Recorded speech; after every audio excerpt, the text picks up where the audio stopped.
Wow, content heroes has really taken a shift, and really the whole concept of creating content for websites, blog posts, emails, you name it. Um, I think we've had a capital S shift in how we handle this stuff.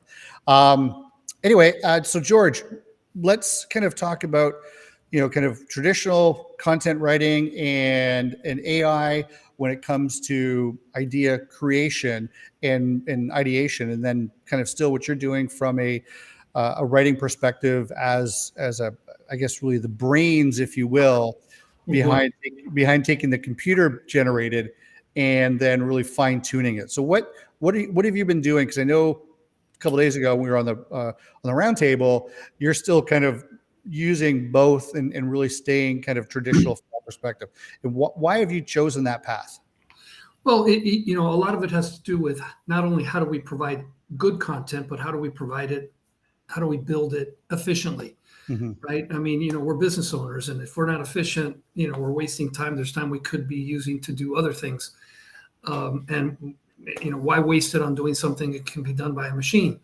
So, if I write an article, it can be on Cabernet Sauvignon. It could be on a wine region in France, Mendoza, whatever it might be. And if I'm looking to get good search engine optimization, you can't publish the same article multiple times Right. and have Google see that as multiple times. Matter of fact, you'll get penalized for, creating multiple articles, and you're basically sharing the authority of both articles. So you basically will be pushing both of them down. So by throwing some AI tool at it, you can come up, and it's like what I had been doing is I would come up and write an article that I would like to target multiple keywords, and I would rewrite it myself. The first time I write it, let's say it's a 700-800 word article, it might take me an hour or two, depending on how much research or time it takes me to write it. And then I take a second pass at it. It might take me another 20 minutes to write it again. And now I'm writing it for a slightly different set of keywords. If I instead take that original article and I throw it through an AI tool, it can rewrite it for me literally a matter of seconds. Right. And I still have to look it over. I mean, they're not perfect, and there might be something about the tone or the wording that maybe it'll be grammatically correct and it'll be accurate, but a lot of times it just maybe has a little bit of a tone that just doesn't match what you want it to do. So you'll have to go through it and fix that up. But that's going to take maybe 5 to 10 minutes. So Right. that's one of the reasons where the AI tool can really come back to help you out. I think that's a really good point from that perspective. Is you just it's not perfect yet. And the other part of it is, so prompt engineering training, all that stuff is important, but it takes you, the expert, to be able to have the ability to determine, is this accurate, is this not accurate, is it still the vibe, the message that we're going for? And that's kind of really the big thing that I think we're trying to communicate here, is that these are good tools. I think the other part of it is, if we can use that in the ideation process. So what would be some good topics to speak to Cabernet Sauvignon? I don't know why I've picked on that one today, but Cab Sav, and utilizing that for specifically the primer or the seed prompt, to then give me 20 questions or 10 questions to ask if I'm doing a questionnaire, or to if I want to talk to a specific avatar and I'm looking to create a message to them, I might set up some information, because I could be biased, right? I think the other day you used the term about dirty. What was I think you used, was it in our conversation, the idea of like dirty background, or dirty, not dirty, it wasn't the word. Plagiarizing? Not plagiarizing. No, it was really the idea that we're already Oh, we're contaminated. Yeah, yeah, yeah. Yeah. contaminated. That's the word. Yeah. So can you say more about that? Well, before we move on here, when you say contaminated. Yeah, I like to call us subject matter experts contaminated by our own knowledge. We Right. know so much about what we know that it's difficult for us to put ourselves in the shoes of someone who's a novice in our space. Right. So when I'm trying to market to people, we can come up and say, oh, what people need is this. And you're doing it from the perspective of, I know the solution they need, but that's not likely the way they're thinking about your solution, because they're thinking about it from the perspective of their problem, their pain points, the emotions surrounding what it is that they need. And there's nothing better than talking to real, potential customers to ask them, hey, what are your biggest frustrations, your biggest struggles, your biggest frustrations, concerns about this topic? And then listen to them with a very open perspective. A lot of times we're so stuck in this, oh, what I need to offer them is this.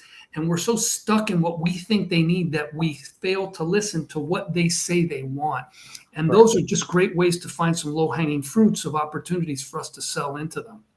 Yeah, and I think what I love about that point, George, is all too often as the content, the marketing, the creative types, we may actually not be on the floor. We may not be engaging and interacting with the ultimate customer.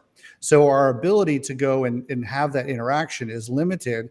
And then because of the ease of use of some of these tools that are available to us now, we are actually retreating back farther away from the customer and losing more of that connection.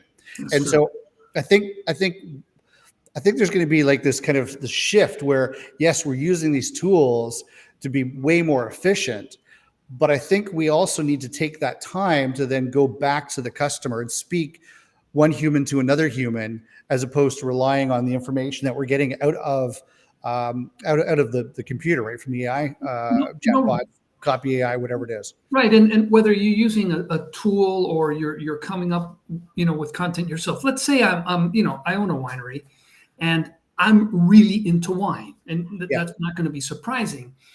And then, you start writing an article about Cabernet Sauvignon, and you're thinking about the ultimate Cabernet Sauvignon, right. The drinking experience, the history. I think of Cabernet Sauvignon was a response to the Foxlora that destroyed the crops, and the Cabernet Sauvignon saved, all of Bordeaux. Whatever, you're thinking like that. Yeah. The person walking in the door is going, I like red wine. Yeah, exactly. And he's thinking, I want a red wine that's not too strong. That's probably the word they'll use. What they mean is it's not too tannic, it's not too bitter. Right. So they're kind of leaning more to maybe a Pinot Noir or something a little, but they're not really wanting something super strong like a Shiraz is there. So talk to their world. It's like, I want a red wine. Or when you think of the movie Sideways, it's like one guy cares about the wine, the other guy's going, where's the wine? Right. He just wants to get smashed. So we really have to get into the position of the buyer. What's their journey? They're there maybe to have fun. They're there to, maybe drink something good that's not expensive. Other people, like we were talking about, example on Tuesday at the monthly podcast, someone that doesn't particularly like wine, but likes to show off having bought wine. And it's like, they're just looking for, social points. So, how do you sell it to that people? Good term, social points. I like that. So, from a content perspective, and now let's look at the articles that, you have, George, and we take the articles. Now what this allows us to do with this framework in mind and positioning this is we can now take the articles that George has created for us, and we can run them through, say, a ChatGPT or a Copy AI or whatever, but we can put a persona around it. We can put a tone, a voice around it that says this article needs to be written for the person that is really well informed about wine, right? And so therefore it's going to take what I'll call a grade 7 level article and bring it into university quality. And then you mentioned because you're the one that's really been playing around with the AI tools. I mean, I have some experience with it, but take this article and write it so that, a 20-year-old planning a wedding might appreciate it. Exactly. It's amazing that the tool will kind of get that and, flower it up a little bit, take down the technology a bit and really, address an audience that the article wasn't originally targeted to address. Right. And what I think, from the perspective of how to use the tools that we have now in front of us. So with George's articles that he's created, right, the repository that you have access to, what that gives you is the confidence to know that the underlying source material is factual and accurate and correct. Okay. Now you can take this correct thing and modify it. And what I'm finding is I'm starting to read content and I'm beginning to start seeing the hints of AI was involved, is some of the underlying facts haven't been fact checked. And so because of that, I'm envisioning a very, very quick bubbling up, if you will, of the lazy copywriters, the people that aren't. And by the way, that's where in the news you hear about the fear of AI, because someone could plug it with bogus facts, and then the bogus facts start rising to the surface, and the guy who's not that astute is going to look at it and go, "Oh wow, look at this truthful article," when in fact it's totally fabricated. Yeah, Katie, my partner, she's an academic. She's very studious. She's research oriented. She has a master's of science in environmental sciences. So she's always looking at where's the source material, where's the peer reviewed material. Yeah. And so for the conversation actually this morning, as I shared with her some projects I'm working on, and she's like, oh my God, where is critical thinking in this process? Yeah. And that's the value I think that you can bring to the conversation, is so when you say to your team, yeah, you know what, I can create this. How'd you create those articles so fast? Did you use that AI thing? And you're like, yeah, actually I did. I used my logic, my information, everything I know about our brand. And I created our base document. And from there, I then branched off and recreated it. And that's the difference that's going to set, kind of the average person that's using it to kind of skate through their job to that expert level. And so you move from a base copywriter to an expert level copywriter with the tools that you have, because you can just invest more time into making sure that it's accurate, it's factual, the stuff that you probably couldn't have done before, and be able to create the same amount of content. Right. Now, and you had those, you can use the AI tool because you have a seed article, but then you can come up and get the AI tool to come up and say, create 5, 6, 1 or 2 sentence social media posts out of it. Absolutely. And that now, I mean, something like that is something you could physically do, fairly quickly. But man, if you can just throw the tool at it, and we've been really surprised at how good the content comes out, because we're creating, and you call it, the term you're using is the seed content. Yep. We're giving the original, but one article, is one blog article. It could be multiple blog articles if you're trying to kind of adjust it for different audiences. But then, here's a Facebook article, here's an Instagram article, here's something that'll go on LinkedIn, and the different different media types, and then you only have to rely on one, basically one article. And that's exactly where the value is coming in. Now, the other part to that now is it also gives you the opportunity to create a full 360 campaign around that one topic, right? So if it happens to be, I'm just looking what's behind me. So that's a Cabernet Sauvignon. What's that? That's a Merlot. That right there. That guy right there, that dark bottle. So if I'm looking at a Merlot and I want to do an entire conversation and campaign around Merlot for the month, right? Now I can take the seed article, the base article, I can add my winery specific content to it, and then I can now have it right to, because that's a $65, I think, bottle of wine. So it's not for your average, 25-year-old buying it, unless it's a Father's Day gift. And there's a potential article on gift giving and why Merlot is great for Father's Day. The minute you talk about Merlot, you've got to talk about Sideways and how the movie Right. ruined Merlot sales, and it was totally bogus based on the movie. But it's Right. just an interesting point of conversation. People go, oh, hold on, let me read that more. And Yeah. then you'll be informed. A lot of people like Merlot. It was, it's oftentimes the highest selling wine on the market, Yep. except for the several years after that Sideways movie came out about 20 years ago. Something like that. Yeah. Yeah. And so that's really kind of the whole thing, that you can take that and then spin it around. Now, I want to switch topics a little bit here before we cut off and go to the member section. And so, George, well, content creation and wine and your book and everything that's your passion project, and what you enjoy with your family and your daughters, and that's a thing that you've kind of come into. From a technical business perspective, that's not your strong portion of your background. You're actually in your business model is really in the development of membership sites. Right. And so the conversation, I'd like to explore this just for a few minutes, if you will. And I'd love for you watching, if you can chime into this, because we're trying to figure out a conversation. And the conversation is around, how do we add value to club? Okay. And so I've done scans, because I asked all the time, can you help us promote our club? Can you help us look at our club? And everyone's got the same damn thing. It's like, it's like discount on wines, opportunities to, coupons for discounts when you go to the place. Yeah. But that's it. And it's almost like every single wine club, it looks exactly the same. And unless you're enamored with either the winery, the wine grower, or some specific wine, there's no differentiator. Yeah. And so it's starting to become a bit of a commodity from that perspective. And so I know during COVID, everyone went and started doing stuff online, and we were doing cooking classes online and all of those kind of fun things. And now I'm going to tie in Jade's conversation that we've been having around community and building community up and all that stuff.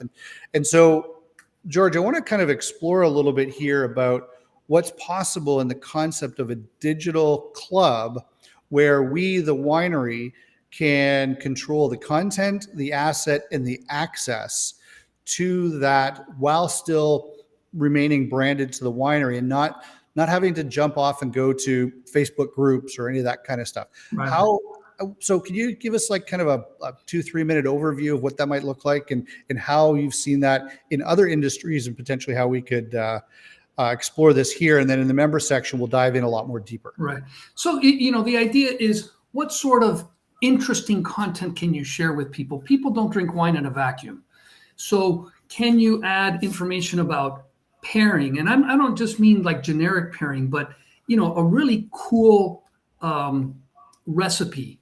If your wine really goes well with some off the beaten path sort of recipes, can you share those? Can you connect up with a, like we were talking about, online influencer types? And I don't mean that you have to spend a lot of money. It's like, find someone who's trying to promote something that's very similar to you. They're trying to either promote their recipe, a book, or something, and then include their information in your site. When we've been talking about this kind of thing, I do a lot of cooking, and I've got tons of either TikTok videos on recipes, Instagram ones. Libraries like that exist. And if we become a resource, much more so than just, hey, I can get a 15% discount or a 10% discount on wines, then there's some stickiness that you can, grab for yourself with some subset of your audience.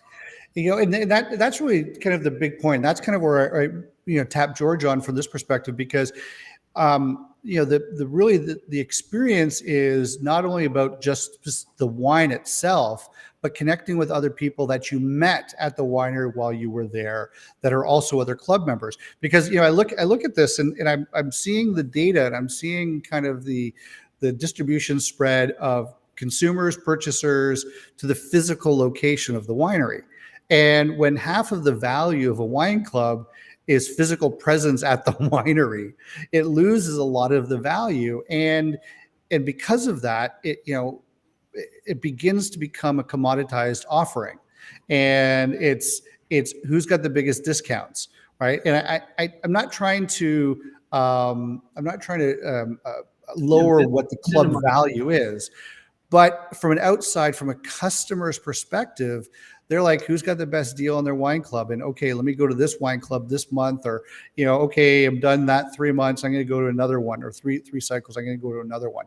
And so that stickiness factor, what is there? So what are you doing to see your wine club members? What are you doing to hear what they need and what they're looking for? And then how can you love upon them, as Jade would say? Right. She's much better at that. And just think of seasonal things. You got Mother's Day coming up now, right? If you were to share some information that a daughter, a son, a husband might think about, it's kind of like, how do you do something special for your wife? And, pull the wine in as kind of an added benefit. But, here's a recipe that goes really well. And it just happens to be that it goes great with the Riesling that you're wanting to promote. Correct. But it's like, here's this great chicken dish that anybody who can barely cook can do, but you could make yourself look like you're a connoisseur chef by doing this. So, people, it's like, oh, last minute, gee, I can't remember what it was I needed to do for my wife. Oh, hold on, let me check the wine club. Oh yeah, there it is. And don't even think of just the recipe, but hey, here's like an event in a package.